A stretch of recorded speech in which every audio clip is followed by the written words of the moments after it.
যারা 2024 সালে 24 বার নিয়ত করেছেন ইংলিশ শিখবো বাট শেখা হয় নাই, এখনই স্ক্রিনে দেখানো নাম্বারটাতে আপনি ফোন করে কিংবা হোয়াটসঅ্যাপ করে আপনার সিটটা বুকিং করে ফেলেন। আপনি যে দেশে থাকেন না কেন, যেখানে থাকেন না কেন, এই সালটা 2024 সাল ডিসেম্বর মাসটাকে কাজে লাগাবো। কেন?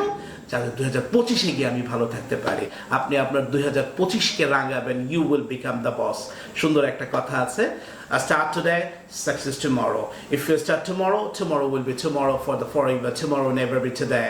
আগামীকাল কোনোদিন আজ হবে না। For that reason, start from today. এখনই। Assalamu alaikum. Hope that all of you are fine by the grace of Allah. This is Mobashir Ahamed, your study partner. আমরা একসাথে ইংলিশ শিখছি, আলহামদুলিল্লাহ অনেক ইমপ্রুভ করেছি। For that reason, I like to say শুকর আলহামদুলিল্লাহ, শুকর আলহামদুলিল্লাহ। দেখতে দেখতে 2024 চলে যাচ্ছে, 2025 আমাদের একদম knocking at the door. So 2024 সালটাকে আমরা কিভাবে কাজে লাগাবো এটা নিয়ে আমরা ছোট্ট একটা আলোচনা করব। আমরা প্ল্যান করব যে 2025-এ আমরা কিভাবে সেরা হতে পারি। You are the architect of your reality, I am the architect of my reality. গতকালকের চিন্তার ফসল হচ্ছে আজকের আমি, আজকের চিন্তার ফসল হব আগামীর আমি। সো এই কারণে we have to make the plan. PDCA, জাপানিরা এত বেশি উন্নত কেন? কারণ হচ্ছে তারা একটা জিনিস ফলো করে। আপনি যখন জাপানি এয়ারপোর্টে নামবেন তখন দেখবেন PDCA স্ক্রলিং হচ্ছে। পিতে প্ল্যান, ডিতে ডু। প্রথমে প্ল্যান করে যে আমি কি 25-এ কি করবো, দেন করে ফেলে, দেন চেক করে, then go for the action. So এই আজকের আলোচনাটা হচ্ছে আমাদের বৃত্ত ভাঙার বছর, যে 2024 সালে বৃত্ত কিভাবে আমরা ভাঙবো সেটা নিয়ে আমরা আজকে আলোচনা করছি, ছোট্ট আলোচনা। সো আজকে দুইটা ঘটনা শেয়ার করব। এই দুইটা ঘটনা থেকে আমরা অনেক কিছু শেখার চেষ্টা করব। হস্তি শিশু সিমরিন শিকারীদের হাতে ধরা পড়লো।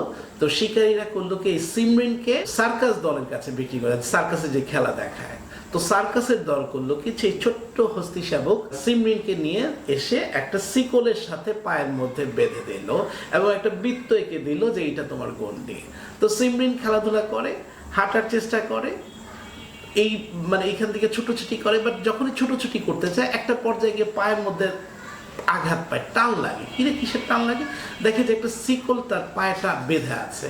সে চেষ্টা করে 1 বার 2 বার 3 বার 4 বার 5 বার 10 বার 15 বার চেষ্টা করতে গিয়ে দেখে যে তার পা থেকে রক্ত বেরোচ্ছে। তখন সে খুব আপসেট হয়ে পড়ে, যে সে বিশ্বাস করতে শুরু করে যে এটাই তার বৃত্ত, এটা থেকে তার আর বের হওয়া সম্ভব না। তখন আস্তে আস্তে আস্তে আস্তে আস্তে আস্তে সিমরিন বড় হতে থাকে, বড় হতে থাকে। সিমরিন যখন একদম বিশাল দেহের 1000 কেজির ওজনের যুবক হাতিতে পরিণত হয়, তখনও ওই শিকলের সাপ ওইটার ভাঙার চেষ্টাও করে না। এমনকি দেখা গেছে ওই সিমরিনকে একটা রশিদে বেঁধে রাখলো, সিমরিন আর বের হওয়ার চেষ্টাও করে না, টানও দেয় না। কারণ সে বুঝে নিচ্ছে যে এটাই শিকল, এটাই তার নিয়ত, এটা ভাঙা সম্ভব না। একটা পর্যায়ে দেখা গেল একদিন সার্কাসের পার্টিতে আগুন লাগলো। আগুন লাগার ফলে সমস্ত প্রাণী, পশু পাখি, বাঘ, ভাল্লুক, কুকুর, বেড়াল, বিভিন্ন প্রাণীগুলো সব মানুষ দৌড়ে পালিয়ে গেল। কিন্তু সিমরিন সেই আগুনে পুড়ে ছাই হয়ে গেল। এটাই সে পুড়ে মরাটাকেই সে তার নিয়তি মনে করলো। সিমরিন চাইলেই কিন্তু পারত এই ছোট্ট শিকলটা ভেঙে ফেলতে, কিন্তু সে ভাঙতে পারে নাই। কারণ সে মনোযোগিক দাসত্বের কাছে সে হার মানলো, এটাকে নিয়তি মনে করলো। এটা গেল একটা ঘটনা। আরেকটা ঘটনা শেয়ার করি। আমার এক পরিচিত ভাই একটা কোম্পানিতে চাকরি করে, প্রায় 18 বছর যাবত কাজ করতেছে। তো সেদিন আমি তার ওইখানে গিয়েছিলাম। তো সে পুরো কোম্পানিটার দায়িত্বটা তার কাছে। দ্যাট মিনস মানে সে কম্পিউটারে খুব ভালো, ডকুমেন্টেশন, কোন ফাইলটা কোথায় আছে অনেকেই জানে না। তো সেদিন আমাকে বলতেছিল, দেখছেন স্যার আমি এত কষ্ট করে, আমার বেতন এখনো মাত্র 22,000 টাকা, অথচ 18 বছর 17 বছর পার করে দিলাম এই কোম্পানির জন্য। অন্য যারা আসে তাদের বেতন, নতুন যারা আসতেছে তাদের বেতন হচ্ছে 30,000 টাকা, তাদের বেতন হচ্ছে 35,000 টাকা, 40,000 টাকা। তো আমি মনে মনে ভাবছিলাম ওনার বুঝি এডুকেশন হয়তো বা একটু ল্যাকিংস আছে। তো আমি জিজ্ঞাসা করলাম যে আপনি কি পাস, পড়াশোনা কতটুকু? বললো যে ভাই স্যার আমার তো পড়াশোনা ডিগ্রি পাস করেছে আমি। তো তা আমি হোয়াই ডোন্ট ইউ ট্রাই, আপনি অন্য কোথাও চেষ্টা করেন না কেন? বলে যে স্যার দাড়ি টাড়ি পেকে গেছে, চুল টুল পেকে গেছে, এখন কোথায় গিয়ে আবার ইন্টারভিউ দিব, জব হয় না হয়। তার মানে সিমরিন এবং ওনার মধ্যে কিন্তু কোনো পার্থক্য নাই, দুজনেই একটা বৃত্তের মধ্যে আটকে আছে। এরকম আমাদের বাংলাদেশে 6 ডিজিটের স্যালারির সংখ্যা কিন্তু খুবই কম, অল্প কিছু সংখ্যক 1 লাখ টাকার উপরে স্যালারি পায়। বেশিরভাগ মানুষই কিন্তু আমাদের স্যালারি হচ্ছে, স্যালারি কত, honours pass, masters pass, degree pass, BA pass, IA pass, আমেল পাস, কামেল পাস, কিন্তু তারা সব জায়গাতে অসহায়। তারা বাজারে গেলে অসহায়, নিজের বউয়ের কাছে অসহায়, নিজের পরিবারের কাছে অসহায়। বাজারে গেল, কোরাল মাছ খেতে ইচ্ছা করছে, ভাই কোরাল মাছের কেজি কত করে? কোরাল মাছের কেজি হচ্ছে 700 টাকা কেজি। বাদ দিলাম, ভাই একটু ইলিশ মাছ খেতে ইচ্ছা করছে, যাই ইলিশ মাছের এখানে, ইলিশ মাছের কত কেজি? 2200 টাকা, 1500 টাকা। ঠিক আছে, একটু ছোট কিনি, সেখানে ঝাটকা মাছ কিনতে গেছি, ভাই কত কেজি? 700 টাকা, 600 টাকা, 500 টাকা কেজি। মনের খারাপ করে আস্তে করে তেলাপিয়া নিয়ে আসি। তার মানে কি, আমরা আমাদের অবস্থান থেকে যে পরিবর্তন হতে পারে এটাই আমাদের মধ্যে বিশ্বাসে নাই। আসলে দেখেন, আপনি সুমন, আপনি মুস্তাক, আপনি আরিফ, আপনি সুজন, আপনি যেই নামেরই হন না কেন, আপনার স্যালারি 15,000 টাকা, 12,000 টাকা। আপনি কি আপনার ইচ্ছায় পৃথিবীতে আসছেন? আপনি কিন্তু আপনার ইচ্ছায় আসেন নাই, আপনি আসছেন কার ইচ্ছায়? স্রষ্টার ইচ্ছায়। তো স্রষ্টাই আপনার টেক হোল রেসপন্সিবিলিটি। বাট আমরা পাই না কেন? কারণ আমরা চাই না। ছোট বাচ্চা যদি না কাঁধে, মা কি দুধ দিবে? মা দুধ দেবে না। এখন হঠাৎ করে আল্লাহ যদি ডাইরেক্ট একটা টাকার বস্তা আপনার সামনে পাঠায় যে 100 কোটি টাকা, আপনি কি হবে? বা 40 লাখ টাকা ডাইরেক্ট টাকার বস্তা পাঠাইছে, আপনি দেখে ডলার পাঠাইছে, আপনি দেখে কি হবে? ফিট হয়ে যাবেন। This is a reality. তো এই কারণে আপনাকে চাইতে হবে। সো আপনাকে বৃত্ত ভাঙতে হবে আপনার অবস্থায়। Yes, I will be able. আমি জন্মেছি বড় কিছু করার জন্য। বড় কিছু করার জন্য বয়স লাগে না, যে কোনো বয়সে শুরু করা যায়। Whether that can be 40, that can be 55, that can be 60, no matter that is, I will start my life again. আমি আমার জীবন আবার নতুন করে শুরু করব, আবার নতুন করে শুরু করব। এরকম আমাদের কাছে আলহামদুলিল্লাহ অনেক উদাহরণ আছে, যারা অনেক বছর বয়সে স্যার জব পাচ্ছিলাম না, আমাদের কোর্সে এসে কনফিডেন্স গ্রো আপ করেছে, ইংলিশে বিল্ড আপ করেছে।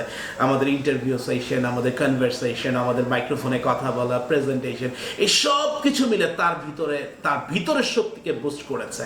সো এই কারণে 2024 সালের ডিসেম্বর মাসটাকে আমরা নিব বৃত্ত ভাঙ্গার বছর। আমরা আমাদের অবস্থান থেকে পরিবর্তন হতে চাই। হে আল্লাহ, please help me so that I can change myself. আপনি যেই দেশে থাকেন না কেন, যেখানে থাকেন না কেন, এই সালটা 2024 সাল ডিসেম্বর মাসটাকে কাজে লাগাবো। কেন?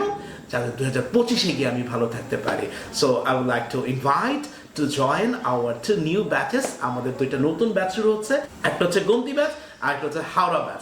গোমতী ব্যাচ হচ্ছে আমাদের রাত 9টায় এবং হাওড়া ব্যাচ হচ্ছে রাত 11টায়। So I would like to invite all of you, যারা 2024 সালে 24 বার নিয়োগ করেছেন ইংরেজি শিখবো, বাট শেখা হয় নাই, এখনই স্ক্রিনে দেখানো নাম্বারটাতে আপনি ফোন করে কিংবা হোয়াটসঅ্যাপ করে আপনার সিটটা বুকিং করে ফেলেন। মাত্র 3,000 টাকা, মাত্র 3,060 টাকায় আপনি আপনার 2025-কে রাঙাবেন। You will become the boss. সুন্দর একটা কথা আছে, start today, success tomorrow.